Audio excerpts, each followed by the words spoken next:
Welcome to another episode of the Caregiver and Spoonie vlog with your host, Jordan Banderas. So, on the previous episode, I mentioned how my mom was very bitter, and I have a lot of stories that I'm gonna tell throughout the episodes. Now, as I mentioned as well, my parents were divorced from a very young age, from when I was little, pretty much. I was like 3 or 4 years old, and they got divorced. Now, because my dad was never really in the picture, my mom talked so much crap about him. Like, I honestly hated my dad. I'm not gonna lie, I hated my dad, but that's because of my mom. The way that he always talked about him, like he was a bad person and everything, but that was her opinion, not mine, and because she kept saying it, that became my opinion. Now, when that happened, when my parents got divorced, I didn't have a father figure. My brother was 7 years older than me, but he was still like 10, 11. And one of the things that had to happen, or somebody else made that choice for me, is that my uncle became my father figure. And like I mentioned before, my uncle wasn't like the best example either. He acted like he was, and by the way, because a lot of people have asked me this before, that's my dog. If they have asked me if I have learned to forgive, Bruce, if I have learned to forgive, and yes, that's how I'm able to talk about this without getting mad or anything like that. That's how I'm able to share my story to forgiveness, because I was able to move on from everything that happened. Like, now I see that, I look back and I see everything that happened, and I'm like, wow, I survived that. I'm stronger than I think that I am. But anyway, let's get back to the topic. So my uncle became my father figure. He wasn't the best father figure that I ever had. Well, I never had one, so he wasn't like the best. And the reason why I said that he wasn't the best is because of the way that he made me feel. And I'll tell you why. When I was like in first grade, I was 6 or 7 years old. We had like probably like 8 months to the end of the school year. He goes and tells me, Jordan, if you do good in school, I'm going to take you to Disneyland. He said, if you do good in school. He never said like you have to get like an A plus, you have to get like you have to be in like number 1 or anything like that. He never said anything like that. He just said, if you do good in school, I'll take you to Disneyland. I was excited. I was 6 or 7 years old. You tell that to a little kid, you know they're gonna flip out in happiness. They're gonna be like, oh my gosh, I'm gonna go to Disneyland. I'm going to go to Disneyland. So what did I do? I busted my butt in school. And I have the proof that I busted my butt, because the other day I found my report cards from Mexico. And it turns out that I got a 9.6, which is like an A minus. Yeah, around like an A minus. Is not an A plus, but it's like an A minus. So I'm done with first grade. I got my report card. I'm excited because I have told everybody like, oh, I'm going to Disneyland. I'm going to Disneyland. I'm a little kid. I wanted to go to Disneyland so bad. I was like, I dreamt about it. I was like, I'm going to Disneyland. So I show my uncle my report card. And he goes and tells me, oh, you got a 9.6? You didn't do good enough. I told you to do better. You have to do better. If you wanted to go to Disneyland, you should have gotten a 10. I'm like, and as a little kid, I'm like, wait a minute. He said just do good. If he had said a number, I probably would have reached to that number. But he said do good. And I did pretty good. An A minus is pretty dang good. It's pretty freaking good. So at that point I was like, oh my gosh. This is one of the things that I realized with therapy, what happened to me at that point. I realized that no matter how hard I worked, I wasn't gonna be good enough to his expectations or to somebody else's expectations. And that literally broke my spirit at 6 or 7 years old. The reason why I say that is because after that, I tried to be better, but I always felt like I could have never give my best, pretty much, because he will always say like, oh, you could do better, or you could do better. I never received a good job, or you can do, or you're doing great. It's always like, oh, you can do better, or you can do better, or you should do better. You know you can do better, right? So it was always like that for me. So I always thought that I could never reach, or I could never meet his expectations. But then as an adult, what I realized is that his expectations were for him. He was projecting his expectations. He was telling me pretty much what he couldn't do when he was my age. That's pretty much what happens. We, as adults, and probably this happens to a lot of you guys, or has happened, that your parents were like, oh, you could do better. You should do better. You should know better. I know you can do better. And they keep pushing you and pushing you and pushing you. And you're like, I've given it my all. I need to take a rest. And this is why sometimes people suffer from depression and anxiety, because of pressure from their parents, or from whoever the father figure is, or the mother figure is. And we see in a lot of cultures where you have to be something, like you have to be an attorney, a doctor, or you have to have a degree. No matter what it is, you have to have a degree. If you don't have a degree, you're pretty much like the bad person of the family. And that's how my family made me feel. Because another thing that happened, and this was when I was gonna turn 10 years old, my uncle said, and again, this is what he said. I remember, because I even talked to my mom about it, like as I grew older. He said to me, when you turn 10, I will give you a computer. I will buy you a computer. I love technology. I wanted a computer at 10 years old. Who wouldn't have wanted a computer at 10 years old? I was excited. He never said anything about giving me the computer in regard, depending on how good I did in school.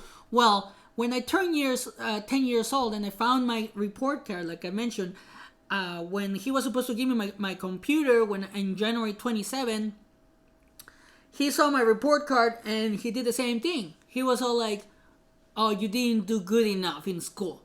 I had a 9.5, an A minus again, and I have the proof. So I was honestly heartbroken, because I'm like, well, for one, he didn't say anything about the computer being tied to my grades. He never specified that. He said that when you for your birthday, I will give you a computer. He never gave me a computer. He never took me to Disneyland. And here's one thing that we will realize as adults, that our parents or whoever the father figure is, they're trying to make us do good, to be the best that we can be, but according to their expectations, not according to the expectation of a 10-year-old. Because here's what happened. He said that he was going to take me to Disneyland. Guess what? He wasn't going to be able to take me to Disneyland no matter what, because my dad would have never signed the permission to take me out of the country. So I realized as an adult, I'm like, okay, he lied to me. And when it comes to the computer, he also lied to me, because he didn't even have money to buy me a computer. So that's why he always came up with an excuse, like, oh, you didn't do this good, you didn't do this, or you didn't do that, so you're not gonna get your prize, because he wasn't going to be able to give me what he promised. And when you break a promise for a little kid, like in this case, I'm 6 or 7 and 10 years old, that's gonna hurt. That is going to hurt them. That's gonna make them feel like they're not worth it, like they'll never achieve anything. That's how I felt. And one of the things that I realized after that happened is that my grades went down. My grades really took a dive. So And another thing that happened around that time, my uncle moved to the States around when I was like 11, 10, 9 or no, yeah, I was like 11 or something like that. So he moved to the States. He lives. I'm with my mom and my brother. My mom can take care of me. And I understand that he moved for a better life and everything. But here's the thing though. When I moved to the States, I was a completely different kid than the one that he left. He was expecting me to be the same naive kid that was in Mexico when he left. But I moved here in 2000, so in 3 years, yeah, I was like 10. It was like after my birthday when he was supposed to give me a computer that he moved. So I was like 10, he leaves, I don't have a father figure. What am I supposed to do? I didn't follow any rules because my mom was never at home. She was going out with her boyfriend or with her friends. My mom would leave me alone for days at a time in our apartment by myself. Now, if I had had a computer, the things that I will find online would have been bad. Because here's the thing, I'm a very curious person. So, and I will talk more about it in another episode. But when I moved to the States, my uncle was expecting me to be the same kid that he lied to in this case. But I wasn't. I was like a completely different kid. I remember one time that my dad, he bought me clothes. Like my dad, I will see him like probably like once every 3 to 6 months, and usually he will buy me things or he will buy me clothes. One day, there was one time that he, because I was growing, he decides to buy me all these baggy clothes, like all baggy clothes. My uncle goes to Mexico to visit. He sees me wearing the baggy clothes that my dad bought me. Instead of saying something nice, he sees me, he says, "Oh, what? You're a gangster now? You're wearing baggy pants? You're a cholo?" That's exactly what he said. And I'm like, "What?" He's like, "No, my dad bought this for me." He's like, "Oh, no." And then he just kept criticizing me. And I'm like, "Why are you criticizing me?" Like, in my mind, I didn't say anything back because in Mexico, we have this thing that you have to respect your elders. So I didn't say anything, but I'm like, "Why are you criticizing me? My dad bought it for me. Like, I didn't even choose it." My dad said, like, "Okay, this is what you're going to wear. Wear it." And it was like baggy pants, baggy shirt. So in his mind, he's all like, "Oh my gosh, Jordan's becoming a cholo," and everything. And so I moved to the States in 2000. We're able to get or visas, which it took us a long time, and he helped us, and he has reminded me that he helped us to get our visas. That's the thing, is like one of the things about our parents, they kind of like to remind us the way that they have helped us sometimes. My mom is the same way, my brother is the same way, I was the same way. But I realized that is the wrong way to interact with people, especially if you're doing them a favor. Like, if you're going to do a favor, don't expect anything in return. That's the way that I am now, and it has worked in the best way for me. Like, I used to be like that with my wife, and then I have changed my attitude, because the best way, especially if you're snapping at your kids or your wife or your partner, whoever, the best way to say "I'm sorry" is a change behavior. So I decided to change. I changed my behavior. I'm a better person. I'm becoming a better person every day. But like I was saying, when I moved to the States, he kept criticizing the way that I was dressing. He kept criticizing it, and I'm like, "Well, these are the clothes that I have." He didn't buy me clothes.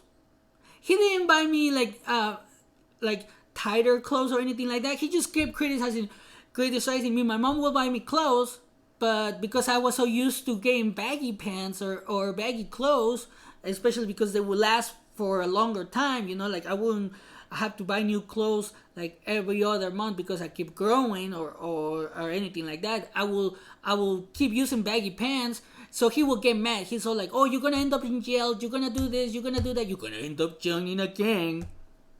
That's one of the things that he said to me is like, oh, you're going to end up joining a gang. Well, guess what? I didn't end up joining a gang. That's because I didn't want to. Because I know myself. He doesn't even know me. He didn't even know me back then, and he still doesn't know me because he's still criticizing everything I do. He criticizes everything I do. He criticizes the way that my mom raised me. But I'm like, dude, you were not in the picture. And I told him this one time when my therapist said like, oh, sometimes you're gonna have to face your family, which is the reason why you suffer so much trauma. And when I confronted him, it's like, you always do this, and I told him, and I'm gonna talk about it in another episode. He acted like it wasn't his fault. Like I did that to myself. And I'm not saying that it was, but I'm not saying that it was his fault. But at the same time, it's like, well, you did lie to me. You did make me feel like I was useless. You did tell me, and remember on the previous episode, he did tell me that he was smarter than me and that I will never be as smart as him. So this is like the father figure that I had. So I said that that's a bad father figure because it was. So in reality, I never got a good example of a man because I never had that in my life. So after therapy and everything, is like I pretty much had to become my own man. I had to realize what's a good version of a man and a bad version of a man. And what happens, and this is one of the things that I see with people that I know and stories that I heard, is that guys and girls, pretty much everybody, they're gonna follow almost the example that they see at home. So if you see your parents fighting, you're gonna fight with your partner. If you see if your parents hit you, you're gonna hit your kids because you see like normal is like, okay, I was raised this way, I'm gonna raise my kid the same way. And if you snap a lot at your kids or you're like angry at something, remember, the answer is not outside. This is one of the things that I had to realize. The answer is not outside, it's inside of you. The answer to know why you're so angry is deep inside.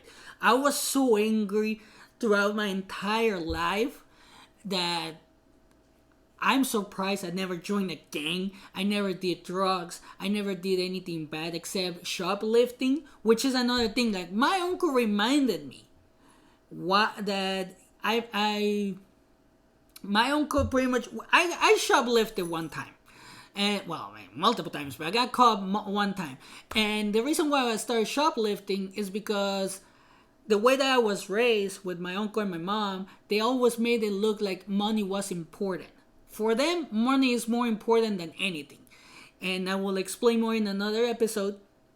But for them, money is more important. Like material things are more important. So I started shoplifting and selling like clothes in my at school. Like I will give it to my friends, they will give me like $10-20, and then I will sell it to them, and that's how I was making money. And I was using money to buy like like lunches and things like that, just to have money because I wasn't working, but I was like, I need to make money. That's how I made money.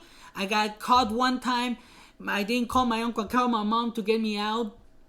I didn't even go to DT. It was just like a like detention, but they never processed me or anything like that. So the next day after I got arrested, my uncle calls me. So how come you got arrested? And I'm like, oh boy, I don't know how he found that. Oh, he found out because he was working in the Mexican consulate, and I guess he showed up in a list or something. He's so like, you know how bad that makes me look right now. Everybody's gonna start laughing at me. Oh, there's Adolfo. That's his name. There's Adolfo. His nephew got arrested. I'm like, dude, it's none of your business.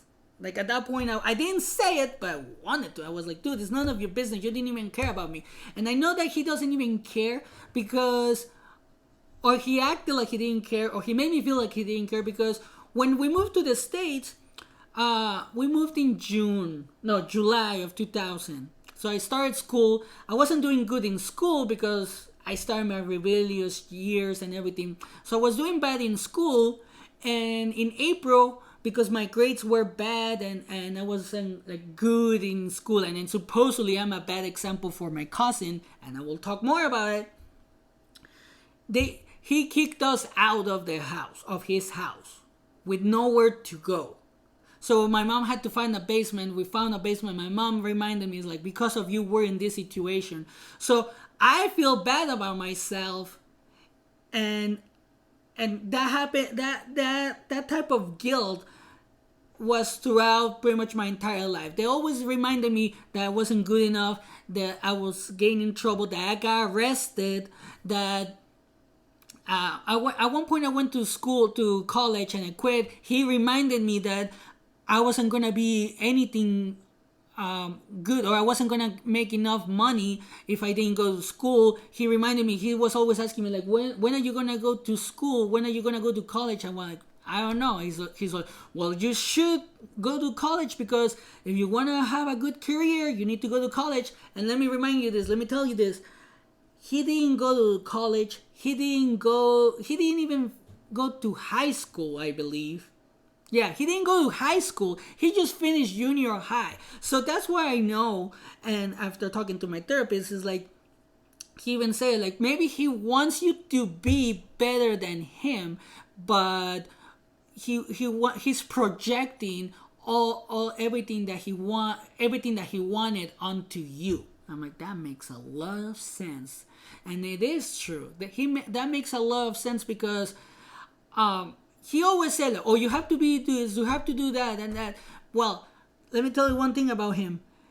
He worked in the Mexican consulate. He's able to get his green card and everything, and work permit and everything. But he wanted to work with attorneys, to be almost like a paralegal, without going to school. So he felt like that was something that he deserved.